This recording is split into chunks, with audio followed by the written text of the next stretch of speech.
दोस्तों, आप में से लगभग सभी लोगों ने हवाई जहाज को उड़ान भरते हुए देखा ही होगा और काफी सारे लोगों ने हवाई जहाज में सफर भी किया होगा। दोस्तों, आप सभी इस बारे में सोचते होंगे कि हवाई जहाज में कौन सा तेल, ईंधन या फ्यूल डाला जाता है। वैसे बहुत कम लोग इस बारे में जानते होंगे कि हमारी कार, बाइक में तो पेट्रोल डीजल का इस्तेमाल किया जाता है। आपको लगता होगा इन्हीं पेट्रोल डीजल से ये हवाई जहाज भी उड़ते होंगे, तो आप बिल्कुल गलत है। दोस्तों, हवाई जहाज में इंजन के प्रकार के आधार पर यह तय किया जाता है कि हवाई जहाज में कौन से ईंधन का इस्तेमाल किया जाएगा।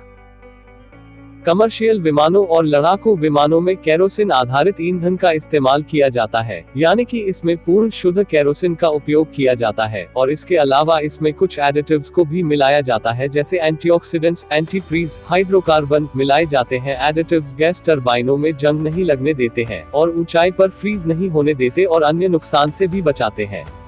भारत में इंडियन ऑयल विमानन प्रमुख ईंधन कंपनी है, जो कि अंतर्राष्ट्रीय और घरेलू विमानों को जेट ईंधन की सप्लाई करती है। पहला है जेट ईंधन। यह शुद्ध केरोसिन के आधार पर तैयार होने वाला रंगहीन ईंधन होता है। टरबाइन इंजन वाले विमानों में इस तरह के ईंधन का इस्तेमाल होता है। जेट ईंधन के भी दो प्रकार हैं, जिसमें पहला है जेट ए और दूसरा है जेट A1। इन दोनों तरह के ईंधन के फ्रीजिंग पॉइंट्स और एडिटिव्स आदि में अंतर होता है। जेट ए ईंधन का फ्रीज पॉइंट -40 डिग्री सेल्सियस है, जबकि जेट A1 ईंधन फ्रीज पॉइंट -47 डिग्री सेल्सियस है। दोस्तों, भारत में जेट A1 ईंधन का ही उपयोग किया जाता है। दूसरा है एविगैस। इसे एविएशन गैसोलीन कहते हैं। इस ईंधन का इस्तेमाल पिस्टन इंजन वाले छोटे विमानों में होता है। आमतौर पर इस तरह के विमानों का इस्तेमाल flying club, flight training jets और प्राइवेट पायलटों द्वारा इस्तेमाल किया जाता है। एविगैस इकलौता ऐसा विमान ईंधन है जिसमें टेट्राइथाइल लीड एडिटिव का इस्तेमाल होता है। इससे विमानों के इंजन में किसी भी तरह के विस्फोट होने या इंजन फेल आदि को रोकने में मदद मिलती है। हालांकि इंसानों के लिए यह केमिकल बेहद खतरनाक माना जाता है। दोस्तों, इन दोनों तरह के जेट ईंधन के अलावा भी कई प्रकार के ईंधन होते हैं जिनका इस्तेमाल विभिन्न परिस्थितियों में किया जाता है, जैसे कि TS1। रूस समेत कई देशों में इस तरह के ईंधन का इस्तेमाल किया जाता है। इसका फ्रीजिंग पॉइंट -50 डिग्री सेल्सियस होता है। इस ईंधन का इस्तेमाल बेहद ठंडे इलाकों में विमान उड़ाने के लिए किया जाता है। Jet B. इस ईंधन का इस्तेमाल कनाडा और अलास्का जैसे बेहद बर्फीले इलाकों में उड़ने वाले विमानों में किया जाता है। इस तरह के ईंधन का फ्रीजिंग पॉइंट -60 डिग्री सेल्सियस तक होता है।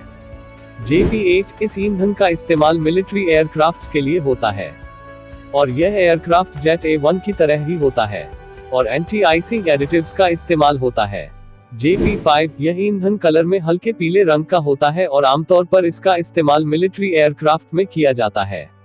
यह ईंधन नेथीन और एल्केन जैसे हाइड्रोकार्बन का एक कॉम्प्लेक्स कॉम्बिनेशन होता है।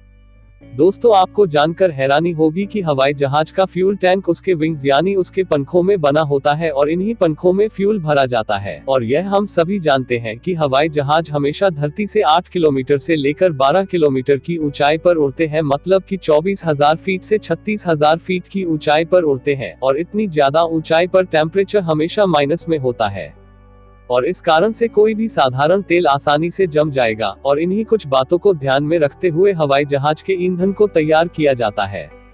अब अगर बात की जाए हवाई जहाज कितने ईंधन का खपत करता है या फिर इसका माइलेज कितना होता है, ये बात तो आपको पता है कि हवाई जहाज कई प्रकार के होते हैं, कुछ काफी छोटे तो कुछ काफी बड़े होते हैं। दोस्तों, अगर हम बात करें दिल्ली से मुंबई तक की दूरी की, तो यह 1200 किलोमीटर है और एयरबस A321 नियो प्लेन इस दूरी को 2 घंटे में तय करती है। और अगर यह प्लेन 600 किलोमीटर प्रति घंटे की रफ्तार से भी चलती है, तो इसका मतलब है कि 1 मिनट में यह 10 किलोमीटर की दूरी तय करती है। एक आंकड़े के मुताबिक यह प्लेन कुल दूरी तय करने के लिए 5016 लीटर ईंधन का इस्तेमाल करती है। इसका मतलब है कि इस प्लेन को दिल्ली से मुंबई जाने के लिए प्रति किलोमीटर में 4.18 लीटर ईंधन खर्च होता है।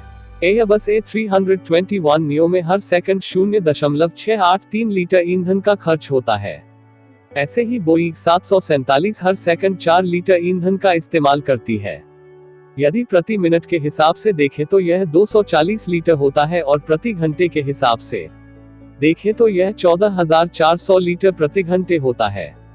टोक्यो से न्यूयॉर्क शहर जाने के लिए बोइंग 41 को करीब 1,87,200 लीटर ईंधन की जरूरत होती है। बोइंग की वेबसाइट पर दी गई जानकारी से पता चलता है कि एक जेट इंजन 12 लीटर प्रति किलोमीटर ईंधन खर्च करती है।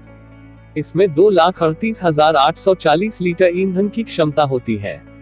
तो दोस्तों, हवाई जहाज से जुड़ी जानकारी आपको कैसी लगी मुझे कमेंट करके जरूर बताएं, और इस वीडियो को अपने दोस्तों के साथ शेयर जरूर करें। तो आज के लिए बस इतना ही, मिलते हैं नेक्स्ट वीडियो में। जय हिंद।